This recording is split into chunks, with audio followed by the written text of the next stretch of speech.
Hello everyone, and welcome to Storytime with the Amsterdam Free Library.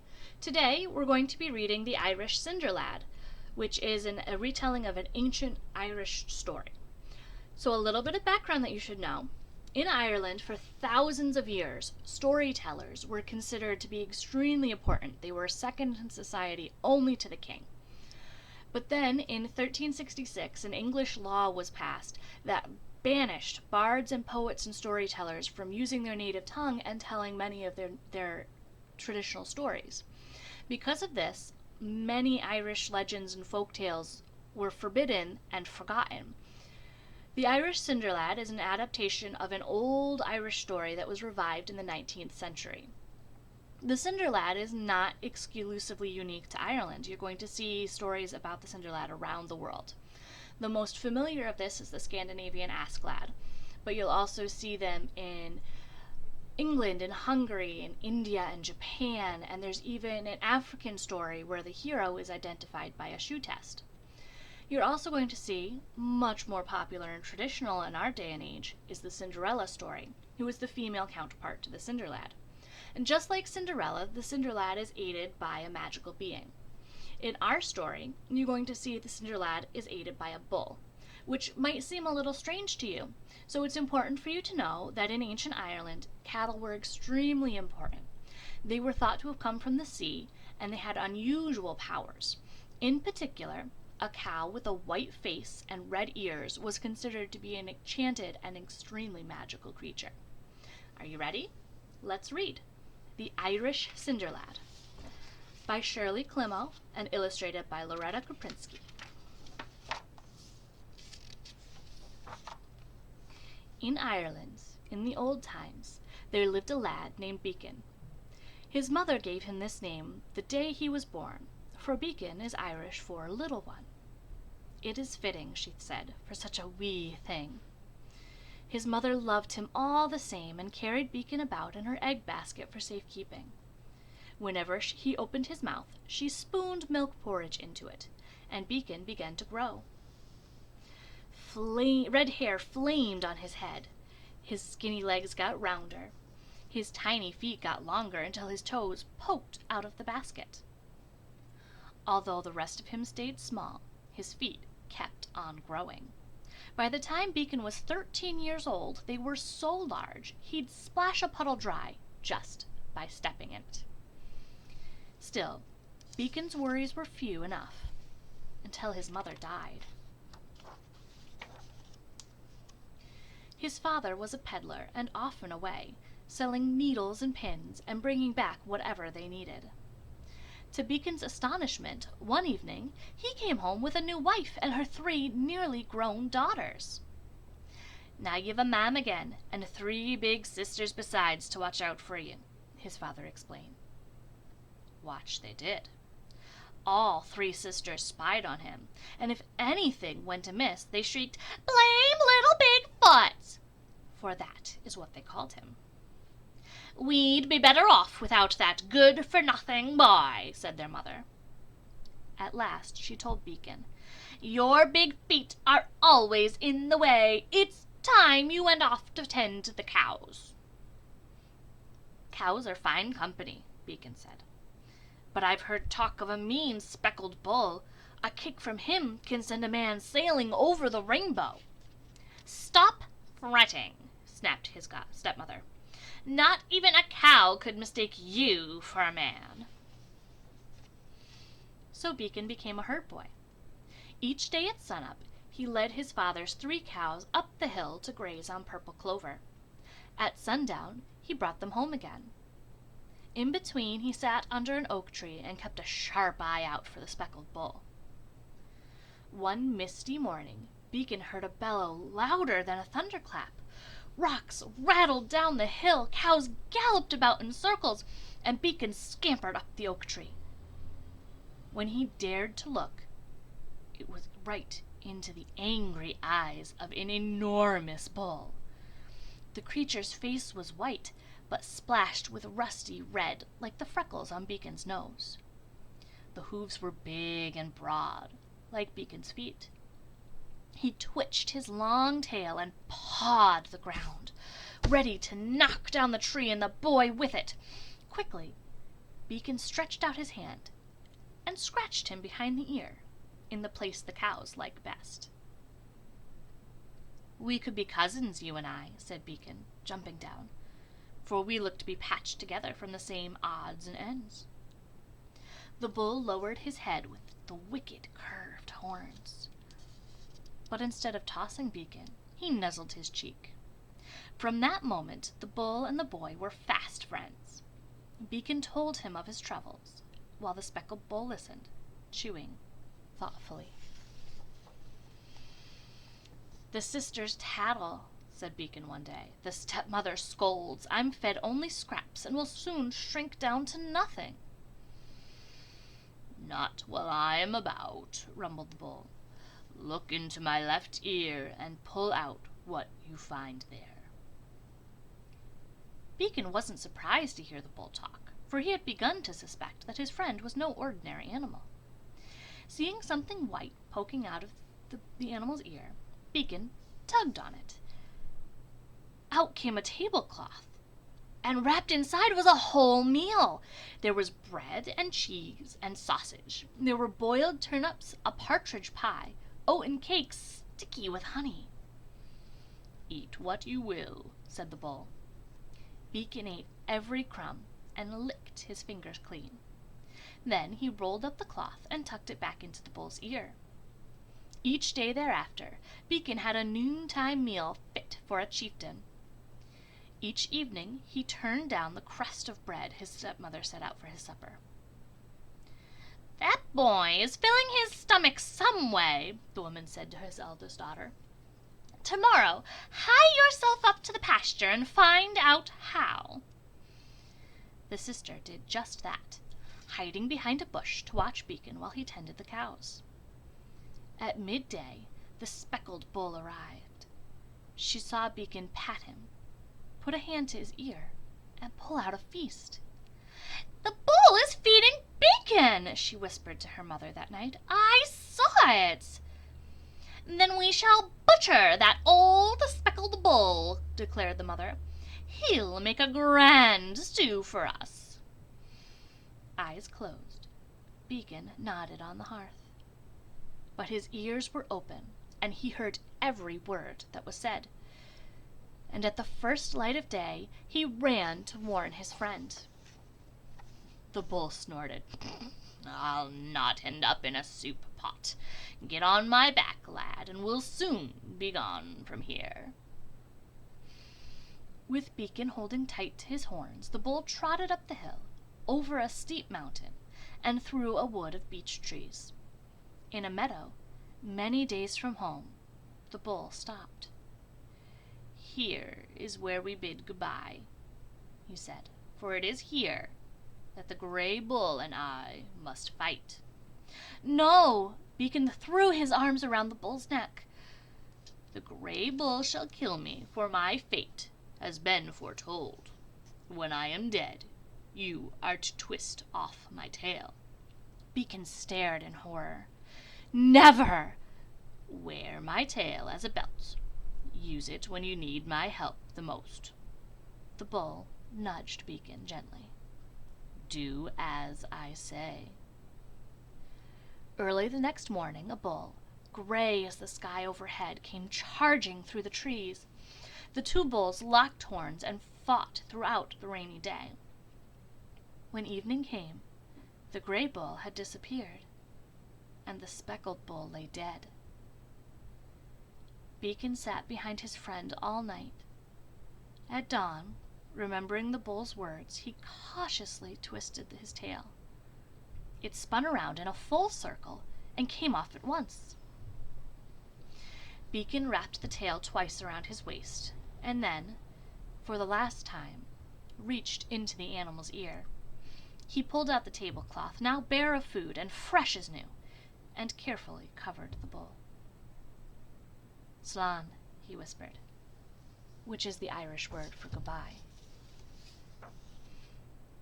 Alone, Beacon continued his journey, walking down a rocky ridge and into a valley. The stones cut his bare feet, and he was grateful when a gentleman on horseback offered him a ride. "Where are you bound, lad?" the man asked. Beacon shrugged. "I'm going anywhere at all." "You could come along with me," the gentleman suggested. "I am in want of cowherd." "Herding is what I do best," answered Beacon. "I've this horse, 4 cows, 3 sheep, and a donkey. All of them was good-natured. What's bad temper's on the other side of my wall.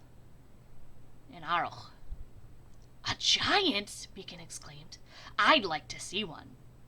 "Take warning," the gentleman waggled his finger. "My last herd boy, a lad far bigger and stronger than you." Although he knew quite well what was meant, Beacon said at once, "I'll have the job anyway, if it please you." Beacon became a herder again, sleeping in a cowshed by night, and taking the horse, the cows, the sheep, and the donkey out to graze by day. When they had chomped and chewed up everything in the gentleman's field, Beacon climbed the stone wall to see what grew on the other side. Before him spread acres of grassy meadows and orchards of apple trees bowed with fruit. Beacon knocked stones from the wall until it was low enough for the animals to step over. "Help yourselves," he told him. "That Arach has so much, he won't mind sharing." Then Beacon climbed a tree to pick an apple for himself. "Got you!" a voice bellowed. A sword slashed through the tree, chopping limbs into kindling and sending Beacon tumbling to the ground. "Hardly a bite on your bones!" A huge and hideous giant poked Beacon with his sword.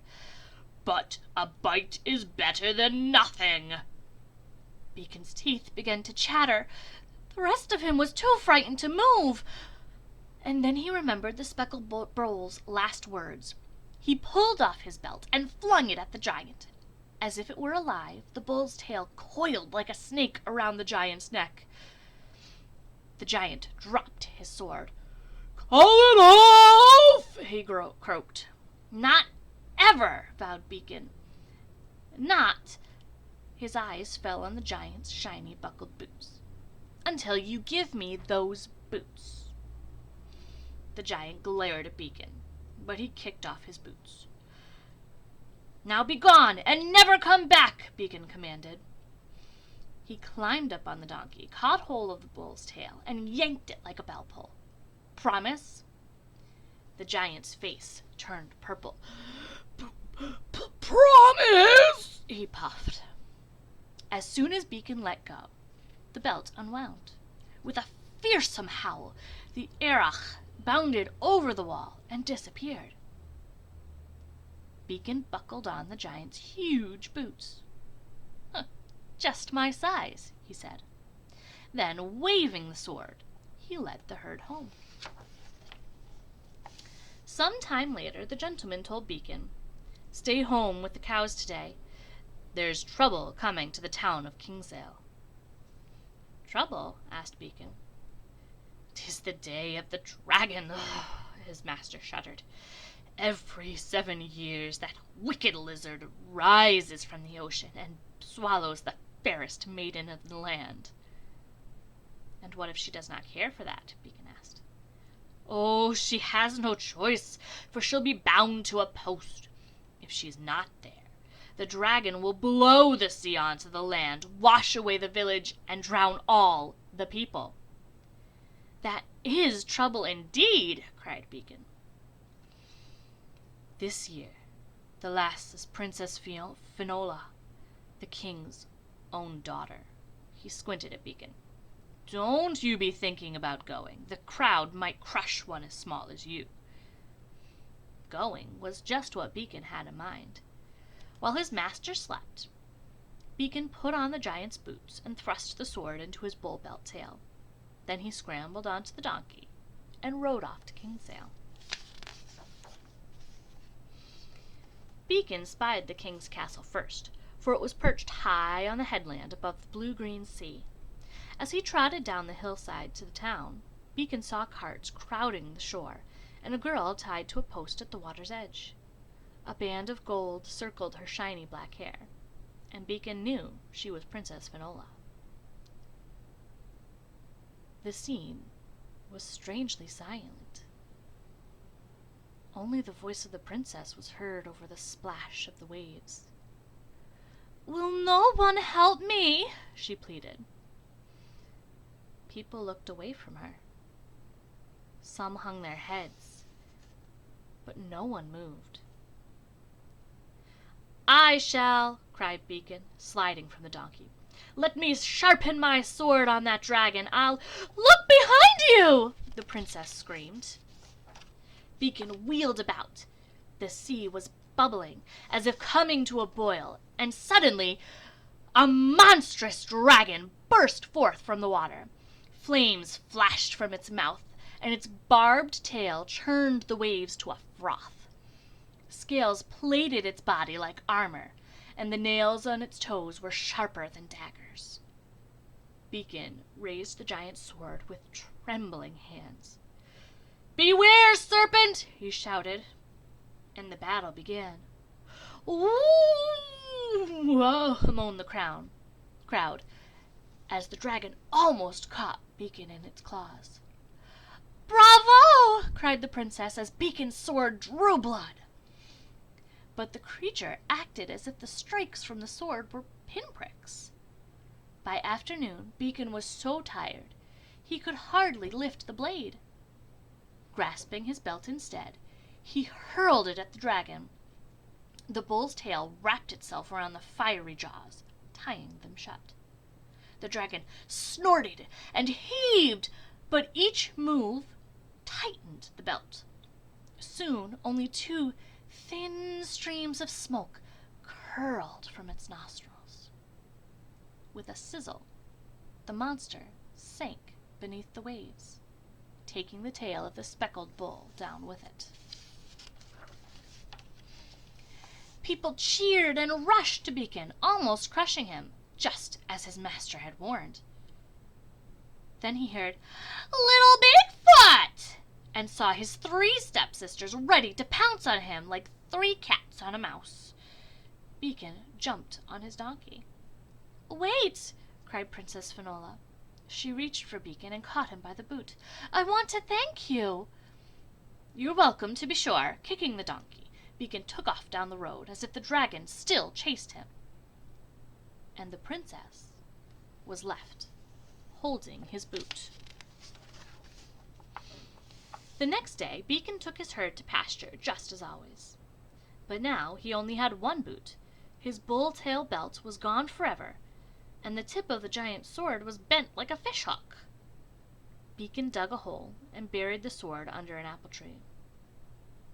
"That's the end of it all," he said. But it wasn't. Princess Finola still had the other boot, and she was determined to find its owner. "I'll marry the one whose foot fits this boot, and none other," she insisted. "It was he and he alone who saved me from the dragon." The king sent a royal messenger to crisscross the country from sea to mountains, with orders to find the owner of the boot. Many wished to wed the pretty dark-haired princess. Soldiers and sailors, fishermen and farmers all tried on the shoe. Some stuffed the toe with sawdust, others used sheep's wool, and more than a few wore layer upon a layer of thick, knitted socks. Still, the boot was too big for any of them. "'Tis giant-sized," they grumbled. A year passed before the messenger arrived at the gentleman's house. When Beacon's master slipped on the boot, it slipped right off again.